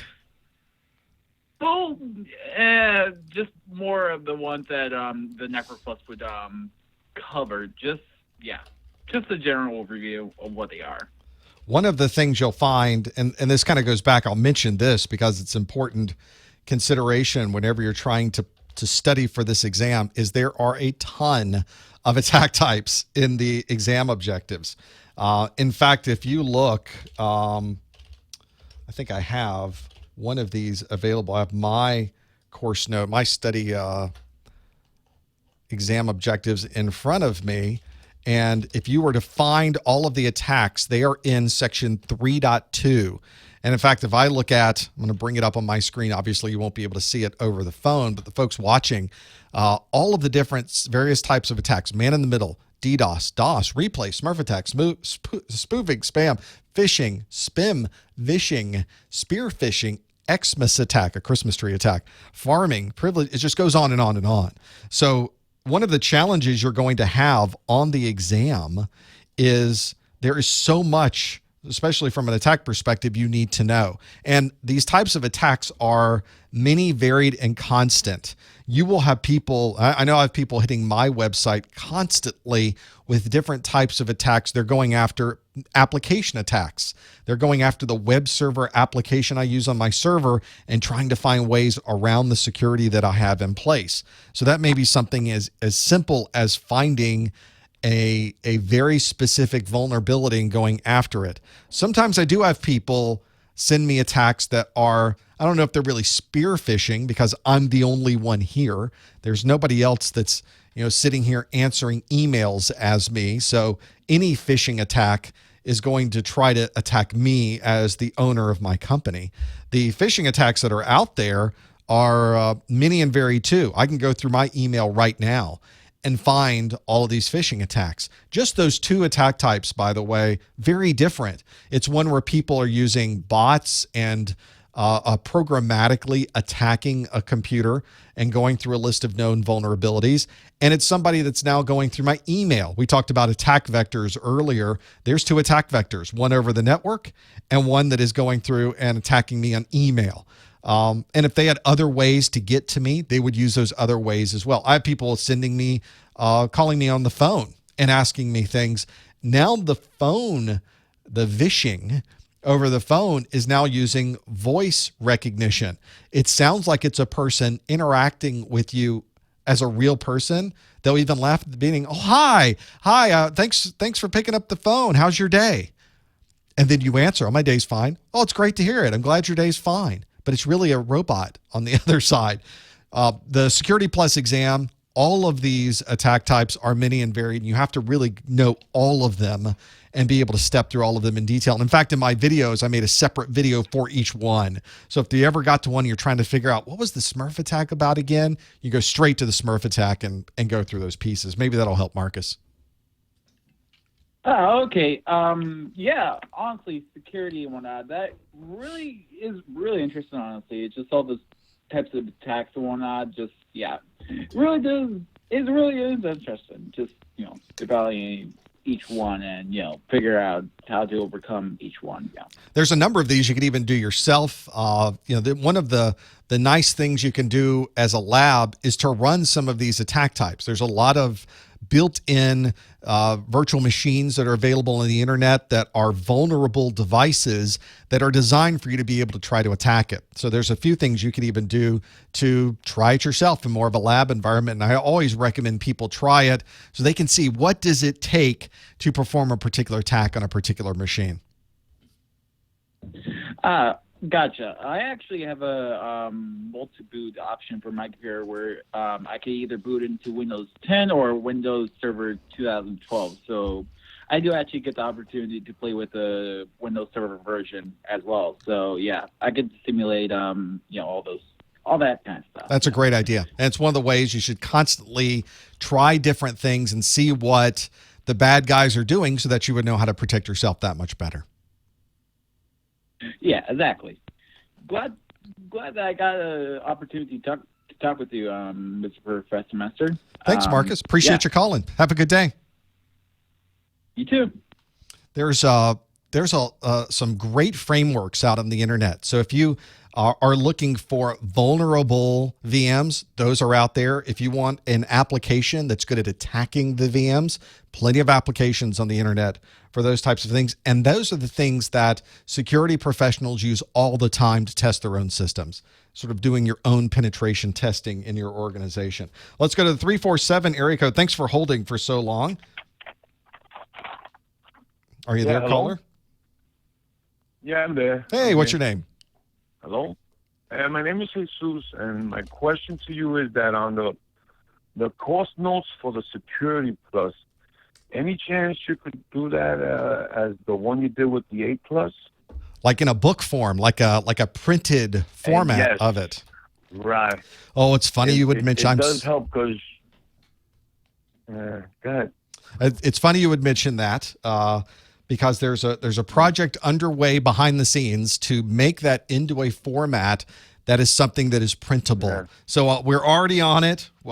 In fact, I know that it's me and one other person that works here, and Lori is the one, my marketing manager. She's the one that's putting together or working on it at the moment, and then I'm going to grab other pieces of it and put it in book form and have it available. So it's going to be a number of weeks before it is available, but we are definitely working on it right now because I'd like to see it in book form too. I just like it in that format. Yeah, because I would really appreciate that because I did enjoy the A plus one you did. It is very helpful. I checked it and I looked at it and it helps. That's like you said, some people don't have time for course notes. They got other things to do. So. Right. Exactly. It's a nice summary. And I'm already getting text messages from Lori who's saying, okay, I'm on it. I'm working on it. I promise. My other question is that on the simulation with Security Plus, you said you could go up. You do those first and then go into is that a good practice? Is that something you look into? A number of people said that was a good strategy for them. I think it's a good strategy for me too. When I first sit down on the exam, I'm always anxious Right. when I take an exam. I'm not a very good test taker at the beginning. There's a lot of adrenaline flowing. I'm sitting down. I've already written things down on the piece of paper they gave me. I'm just starting. Like me. Yeah, I'm very nervous. I think Nervous, most you know, people like are. me. Right. You walk in, it's very nervous to go Yeah. through those types of things. And so when your first thing you do is you're presented with one of these questions that is not multiple choice, it's a scenario. There's a lot of moving parts usually in these questions. There's a lot of blanks you have to fill in, a lot of things you have to click on. That's a little overwhelming for me. Okay. I skip over all of them and I go right to the multiple choice, which for me gives me a chance to settle down. I'm still having a problem reading the question because I'm so nervous, but that's weird. It wears off after a few minutes.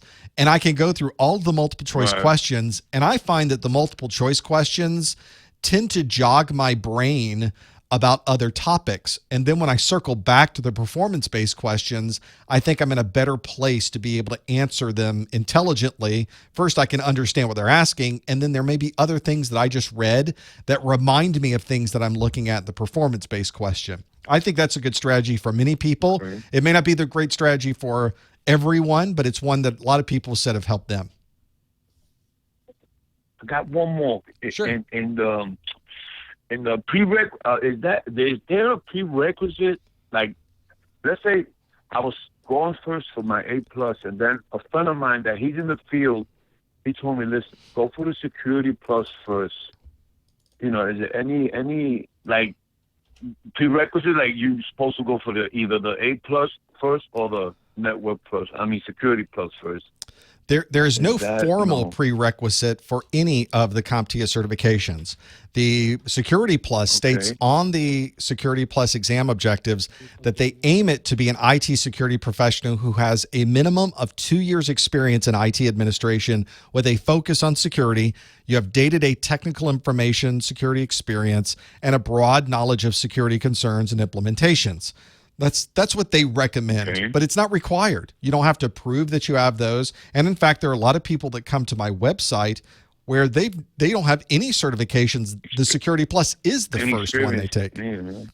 I think a lot of that is because the federal government, the United States, the Department of Defense, this is one of the certifications that is the basic bare minimums you have to work in IT in those organizations. So the Security Plus is a great starting point for a lot of people. Okay. All right. I appreciate all your time and all you're doing to help people to get the certificate. You seem to really want people to get certified, and I appreciate that. Thanks, Jesus. I appreciate you calling. All right. Thanks. Bye-bye. That's something I think that I started with. The first CompTIA certification I got was Security Plus. Then I got my Network Plus. Then I got my A Plus. I did it completely backwards. So that should give you an idea of why it doesn't matter what order. You do the order that makes sense for you. Let's go to the 702 area code. Are you there, caller? What's your name? Hey, what's going on? Professor Messer, it's an honor to talk to you. I've used your forum for years, actually. That's great. where I started my journey for the A+, which I got. That was in 2010 before it was grandfathered, and I still stay pretty current with the CE program. Nice. My question is actually, thank you. My question is actually for the Security Plus, and it was actually one of the test practice questions on the CompTIA site out of the 30 there. It asked a very good question. I actually Googled it afterwards. It just says, hey, what is a null password, and why should you not use it on a secure LDAP, the lightweight access protocol? So I had the right answer just because, that's an anonymous bid that would basically, you don't have to know a password, you just shoot it in. But I went ahead and Googled a little more because I was like, wait a minute, I've been doing security kind of activities for a while. This term is kind of new to me. I mean, I've heard it like in a database type of scenario, but never like just your common Joe person. You say null. I mean, they're going to know the word, but I've never heard null password. Right. And it was literally one of the questions on there for the practice from CompTIA. So I went, like I said, I did Google, and I saw there was like an Apple Forums post where like 90 people wanted to know what it was, and no one answered it. So I'm here to ask today, as far as a null password, what is a null password? When is it used? And would it be used on something like an Active Directory secure LDAP is it? How do you apply it?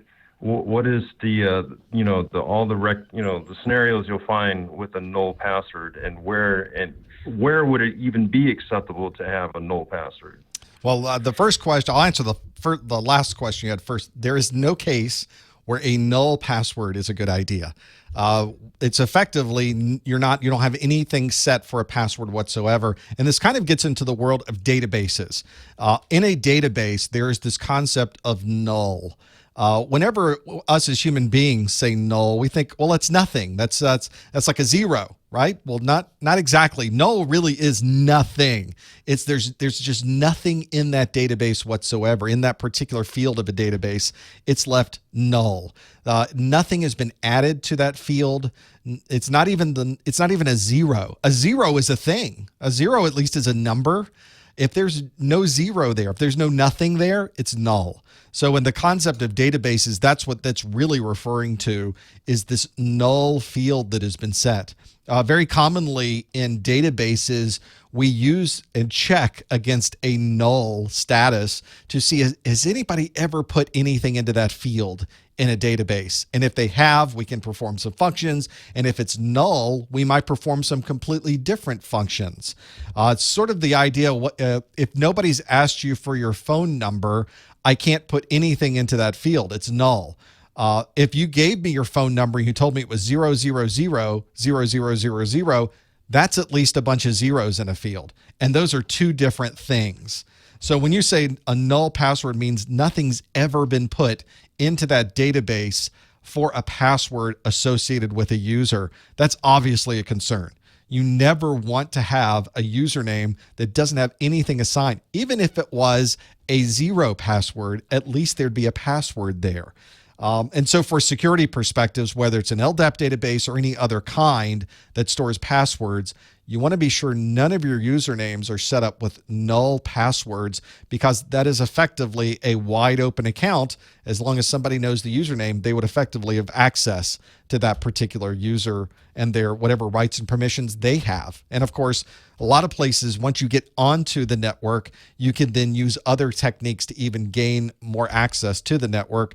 Might as well keep them out right there and make sure everybody is assigned a password on the network. And usually when you're performing audits, and you should be doing password audits every quarterly, every half year, every year, whatever it is in your organization, you should be checking all of the usernames and make sure all of the usernames not only have passwords, but all of the usernames have very difficult passwords associated with them. So it's very common to go through your password list and make sure that these are very complex passwords that nobody's put in the password of password. That's the worst thing you can do. So that's another good example. It's almost as bad, but if it's null, they can get in without a password whatsoever. And that's obviously in that question why they don't want you doing that, because that's a huge security breach. Okay, Professor Messer, I appreciate that, because like I said, I did some research on Google directly, to see what that term popped up. And I mean, there was a lot of I don't know, I guess I could just say the internet has some loopholes out there, because there are a lot of places where no one knew the answer. And like I said, I mean, I was just like, whoa. I mean, as a security person, you're not going to ever leave someone just like sitting open. You're not going to leave your front door open. But I mean, I was shocked to see that on the CompTIA practice question. So I was happy that I looked and decided to try that. I got it right because it just made sense, but I was, like, man, I've been reading like the Mike Mayers and all that, the passport book, and there was no mention of any of that I can recall. So, and the CompTIA exam objectives, the objectives themselves don't have a mention of null passwords in the exam objectives either. That one seems to be a little, that's sort of an old style of question too, because a lot of the processes and techniques we use to assign users on modern operating systems don't allow you to have a username with nothing in the password field. So it's not something we run into much either anymore, thankfully. Okay, yeah, I think that's pretty much that settled it for me. I mean, just hearing it from you and the research I already did, it makes sense. So I appreciate your time, sir. Fantastic. Thanks for calling, and best of luck. Thank you. Bye. We've got another call holding. We'll go straight to it, and we'll circle back to some of the questions from the chat room. Let's go to the 860 area code. Are you there, caller? What's your name? Hi there. This is Andre in the chat. Hey, Andre. Nice to talk to you, Mr. Messer. What can we do for you? So, question I had. I'm sorry, I'm interfering with you a little bit. No worries. What can we do for you? All right, so I'm in a bit of a bind right now. I've been studying for Security Plus probably like 8 hours a day for the past 2 weeks. Right? I'm trying to get it like as quickly as possible to meet a deadline, and I keep finishing one course, and then I have like the test at the end to confirm your readiness, and then sometimes I'll do okay, sometimes I won't. I'll get like 70s or 80s. Then I retake it, and I get 100 immediately because I just memorized the questions. Right. I don't know if that really helps me out too much. Yeah. I guess that happens to a lot of people. It doesn't actually do anything for them. Then I go to another, I just go on the internet and I go for another test bank, or I try to do another practice test, and I'll get like a 70 or a 60. I get slaughtered, So I'm trying to figure out what I can do to not just memorize the questions, but also in a very short period of time be able to really retain this information and confirm I'm actually ready for this test. And it's tough, too, because on the internet, a lot of the questions that you find on the internet aren't necessarily directly related to the exam objectives, but you don't know that unless you're somebody who really, really understands the nuances of the exam objectives, which if you're somebody trying to learn the material, there's no way you can know the nuances of the details of what's on the exam objective unless you've been in the industry for a while or really know the material back and forth. So unfortunately, there's no way for you to protect yourself because you don't know enough to know if the question is a good question or a bad question. And some of the things I recommend people do is find a known good set of questions. There's a lot of great books out there that have questions as part of the books, or to use a source on the internet that you really can trust, or that other people have told you, I studied from here, I took my exam. Yes, those questions are pretty close to what you would find, or the topics on those questions are pretty close to what you would find on the exam. Part of the things I recommend people do are just to use the exam objectives as your checklist. A lot of the books jump around, and I recognize that, but they will tell you in the book, this chapter is dealing with these sections from the exam objectives. And if you really understand what's happening behind the exam objectives, what do they really mean when they say a Smurf attack, and you really understand the way the attack is happening, it really doesn't matter how they're going to ask the question. You have enough knowledge of the topic to be able to answer it regardless of how they're asking it. So my recommendation is kind of two or threefold, which is find some great questions, and you're going to have to find more and more and more as you get through your studies. It's not even going to be one source. It's probably going to be multiple sources. And maybe this is the opportunity to get multiple books. Maybe you get more. A lot of people just get one book and they study from it. You're limiting yourself. Books are relatively inexpensive. So why not get another book, something that has a lot of questions in it, and go through those as well. And there's also some opportunities to really use maybe just Q&A. There's some books out there that just do Q&A, and that may be a place to go as well. I think some hands-on labs help too. That's sort of outside the scope a bit of Q&A, but I think if you do it, it's easier for you to remember some of the detailed topics behind why you're performing these functions. If you set up an IPsec tunnel between two devices, you're really understanding all of these things that are mentioned about tunneling the traffic and the Diffie-Hellman conversation and where I'm putting the passwords in and how I'm setting up the encryption. You understand that almost at a physical level because you were able to do it. So labs can really help as well. All right, then. Well, thank you so much for the advice. You have a great day, all right? Good luck, Andre. It's just varied. The Security Plus exam, a lot of people, they don't understand the scope of really what they're getting into. Probably certainly more than A+, certainly more than Network Plus. The Security Plus exam is probably the broadest of all three of those. So whenever I run into that is pretty important that you understand that going into it, that this isn't the same as those others. It's one exam that you could almost split it up into two different exams. That's how broad the scope is. So you really have to go through them section at a time and really break down these, because the section on attacks is very different than the section on encryption. And you can't combine them together, but you got to know both of them for the exam. It's another critical piece when you're getting into these and trying to understand it. So let's go back and have a look at some of the questions that people are answering on the internet. That was one nice thing that people found today, was that CompTIA finally has put something on their website regarding dates. They didn't give specifics. They just gave, here's the month we expect to launch. So the SY0501, obviously the next version of it, they've said October. So sometime in October 2017. So maybe that will be what they do. It's interesting that they haven't quite updated the website completely yet. You have to wonder exactly about the dates they put on their website, because they say the SY0501 will be out in October, but they say the retirement for the 401 is July of 2018. So they're really giving you quite a broad ramp, much more than 6 months to be able, more like 9 months to be able to do that. So they've really given you plenty. So you got plenty of time. If you're looking at taking the 401, take it right now. Study right now. If you just got into it, study right now. Don't wait till October to start studying for the 501. There won't even be materials out until then. So pretty important to think about those pieces as you step through what needs to be there. Plenty of time. So make sure you do that. Make sure you have a look at the 401 exam objectives. Now, obviously, if you're watching this replay and you're already into the end of 2017, look to see what is available. If in October 2017 sometime they plan to release the SY0501, check to see what books are available. Maybe that's the one you start with. But of course, if you've got until July of 2018, you could still work with the 401.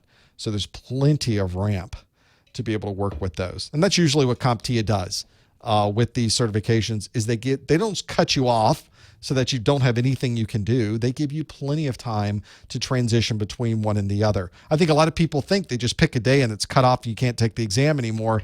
The retirement is well after the newer exams release. So there's plenty of overlap with those. On the chat room, can the 10% discount on my website be used on top of an academic discount? It cannot. It cannot. Academic discounts, if you have an EDU address, there's an academic store on the CompTIA website where you effectively get 50% off your voucher. So no, you can't get another 10%. They're already giving you 50%.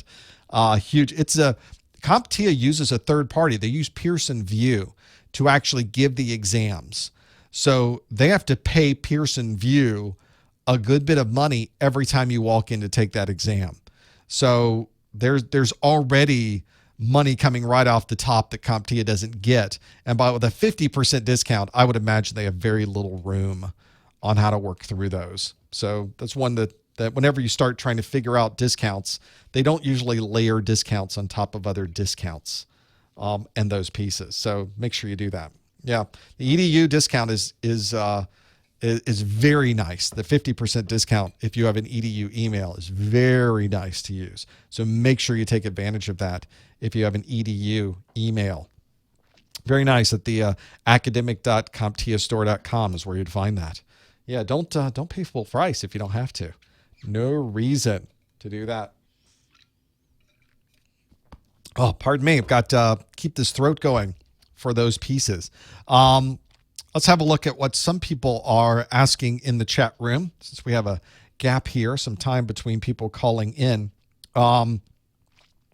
One of the things that we talked about with certificate authorities earlier, I think we pretty much answered the questions about certificate authorities. We'll keep going through the list, kind of talking out loud as we go with these.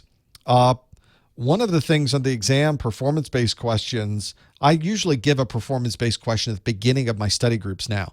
So if you wanted some examples of those, you can go back to at least this year. So the January, February, March now, you can look to see some performance-based questions that I have there. I don't know if I was doing it in in earlier in the December, November or not. I think I really started at the beginning of this year, this calendar year.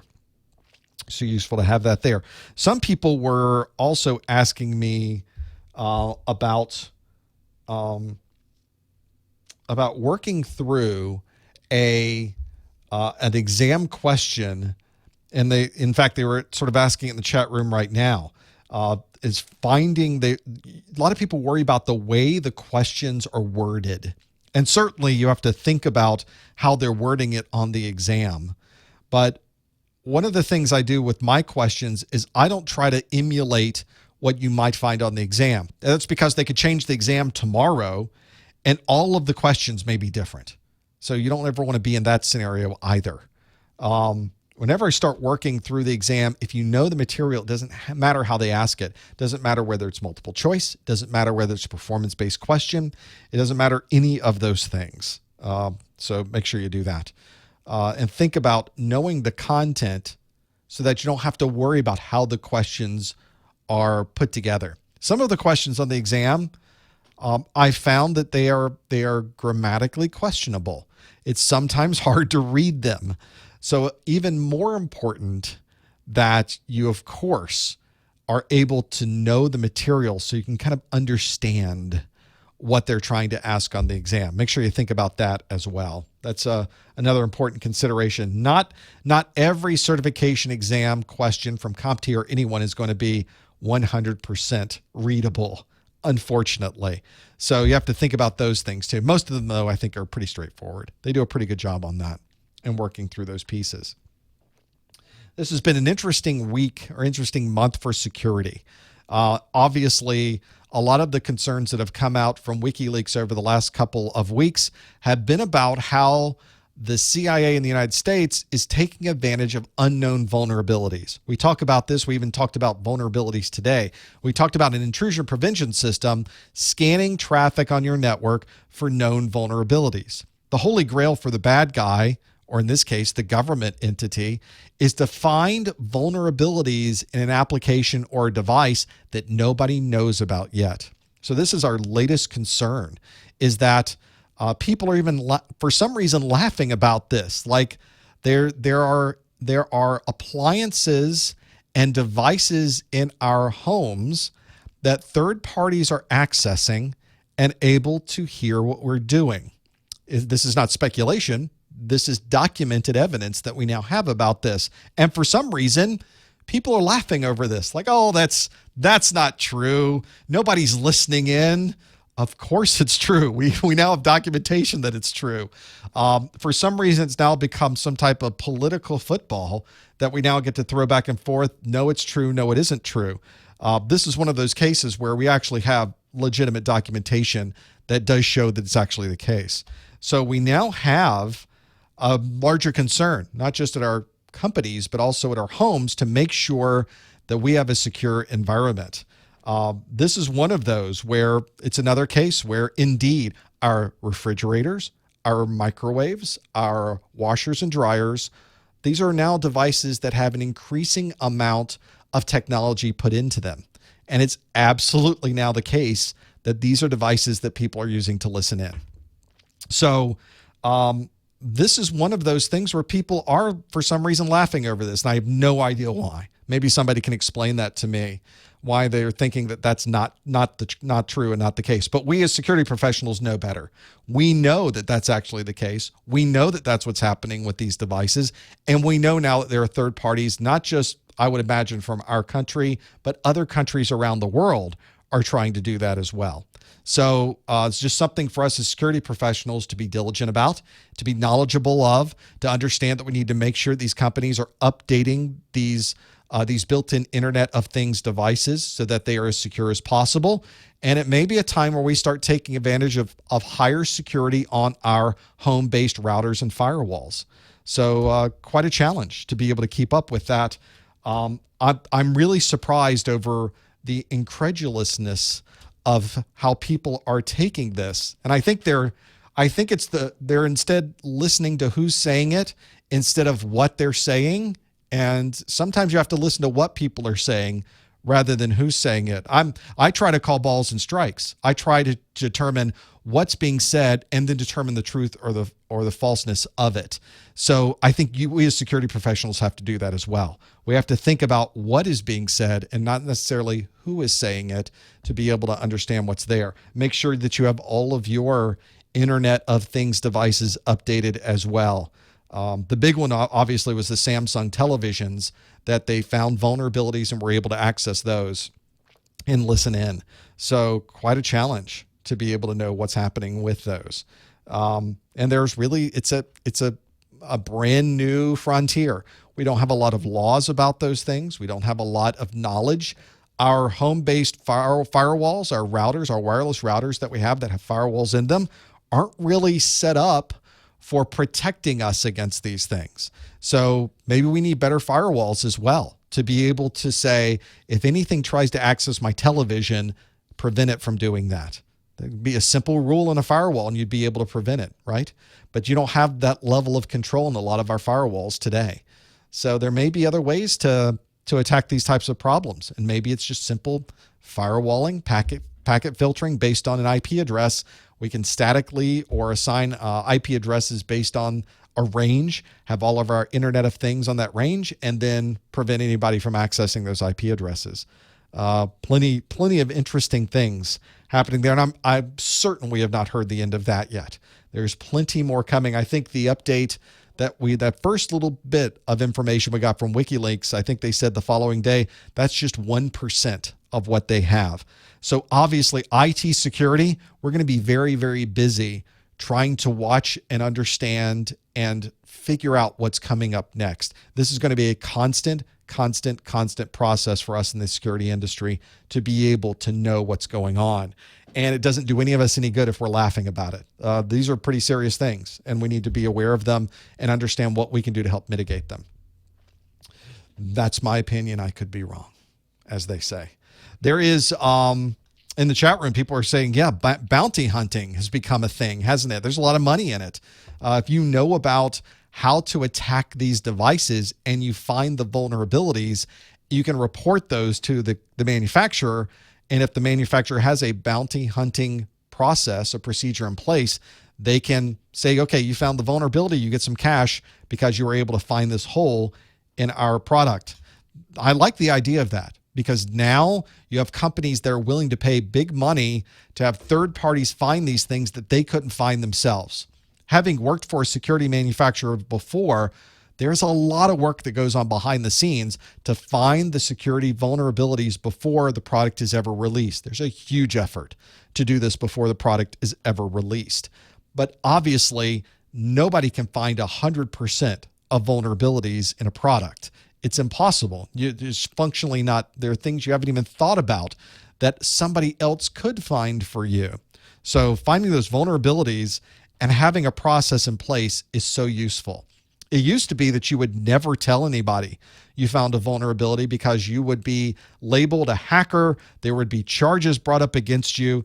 It was a very difficult environment. Now it's all very formalized, and you can present your findings to the manufacturer directly, not telling anybody else. Nobody else knows but you and the manufacturer.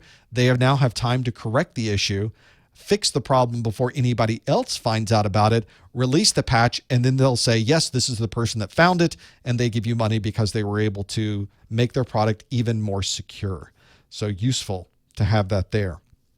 I think that's one where it's changed a lot just in the last few years with being able to do that, and nobody's really concerned anymore as long as there is a formal bounty hunting process in place for that manufacturer. You're good to go. People make a lot of money that way, tens of thousands of dollars in some cases, just by finding some of these vulnerabilities. Not everybody makes that kind of money. I don't think you could quit your job and become a bounty hunter to find vulnerabilities in an application. But you could certainly make some interesting money that way as well. In the chat room, people asking about that, the website for the academic discounts. Let's see if we can find an easier way to find academic CompTIA. If we just search for those, search for academic CompTIA in the Google machine, it's the first thing that comes up is the CompTIA academic marketplace at academic.comptiastore.com. Just academic CompTIA. We'll find you anything you need to find in there. It's amazing what Google can find in there. Let's see, in fact, has CompTIA even provided an update to their exam objectives? Has anybody even found that yet? Let's see if they can find, see if they've updated their exam objectives for the 501 since they put that out there. We'll type in and get exam objectives for the Security Plus. Can I submit it? Oh, Security Plus. Looks like they just have 401 out there right now, don't they? They don't have 501 listed yet. So they've given us dates, but we don't have exam objectives yet. That'll be the next thing to figure out with all of those pieces. Well, that I think brings us around full circle to the study group for this month. I'm lucky this month I've got an extra Wednesday. So I've got now, usually there's a week between my Security Plus study group and the A Plus study group for next month. This month I've got 2 weeks, really 3 weeks until I do anything. So I've got plenty to do here. Don't worry. There's plenty happening on this side. So you don't have to worry about, is there, it's just going to sit around for 3 weeks? Oh no, there are plenty of things to work on. Don't worry. I want to thank you for joining us on this study group. I would not be able to do this without you. I want to thank you folks in the chat room for your questions. Thank you for your phone calls that have come in. There's so much more to do on this side. We've got another study group planned for next month. If you're into the Security Plus study group on April the 19th. And of course, you're welcome to join us on any of our live events on the Professor Messer website. You can find them all under the calendar. And until next time, we'll see you on the Security Plus study group. Thanks, everyone.